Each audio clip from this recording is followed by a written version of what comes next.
But first tonight, federal parliament returns next week for the first time since the Albanese government was re-elected. And gee, I think we are in for a showdown. Our electricity bills have risen again. There's still a cost of living crisis. Our national security is under threat. The US wants answers. The alliance is fracturing. And it's about time this Prime Minister was held to account. Firstly, of course, Anthony Albanese is coming back from his Kentucky tour of China, and questions need to be asked about what he actually achieved on his extended sightseeing tour. From being serenaded by the Chinese military band playing Aussie rock, to the big banquets, the smiles and a bit of tourism on the side at the Great Wall and the Panda Park. It just makes you wonder what on earth he was actually doing. I mean, what about taking back the Port of Darwin from the Chinese? Did the President express any objection to your plans about bringing the Port of Darwin back into Australian hands, or any potential response that China might take to that? No, it wasn't raised.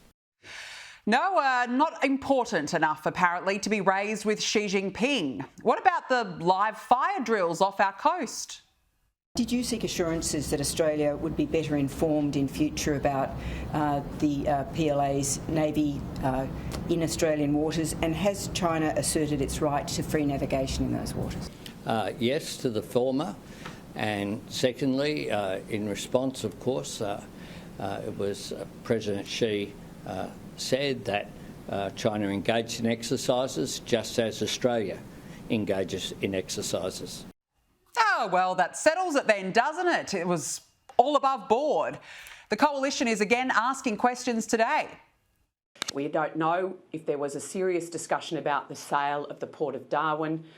We know that the Chinese Communist Party leader in Xi Jinping didn't listen to the Prime Minister's concern about the live firing exercises. We know there wasn't any breakthrough with the release of political prisoners. So when you look on every sort of measure of those serious issues that needed to be discussed and resolved with China during this visit, it didn't kind of happen. But, you know, romantic strolls along the Great Wall, tick. Yeah, the handsome boy from Australia is so scared of offending China, he's cowered to its military intimidation, punitive tariffs and lack of investigation into the origins of COVID, and at the same time has been stronger in his condemnation of the United States. Beijing served up panda diplomacy this week, and Albo fell for the red communist lights. Secondly, that brings me to the elephant in the room. The Prime Minister still has not been able to secure a meeting with US President Donald Trump at a time when our alliance is being tested. Now, we are in the middle of Operation Talisman Sabre here in Australia, preparing our military and those of our closest allies for any future conflict with China, and Albo is cuddling up to pandas. And I thought these comments from a US Air Force official were very telling.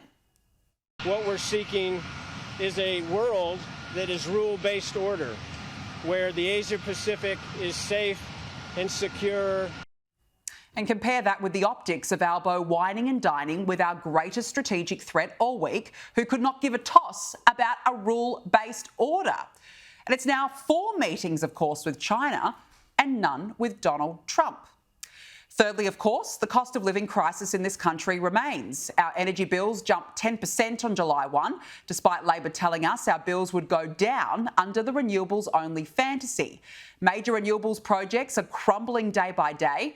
The sector is plagued by delays and cancellations, and it's causing irreparable self-harm via an experiment of transmission lines, giant wind turbines, green hydrogen, solar farms and batteries, and you and I are paying for it. Meanwhile, Big Australia is getting bigger. Arrivals surged to over 33,000 in May. That was the highest May net arrival number on record.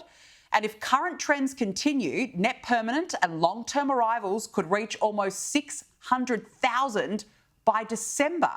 I mean, where are we going to put all these people? Treasury says Labor's target of building 1.2 million homes between 2024 and 29 will not be met.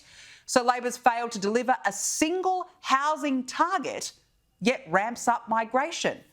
Meanwhile, unemployment has risen. The RBA is unconvinced that inflation is under control. And Labor's solution to all this is a productivity talk fest next month. Which brings me to the fourth issue, tax reform.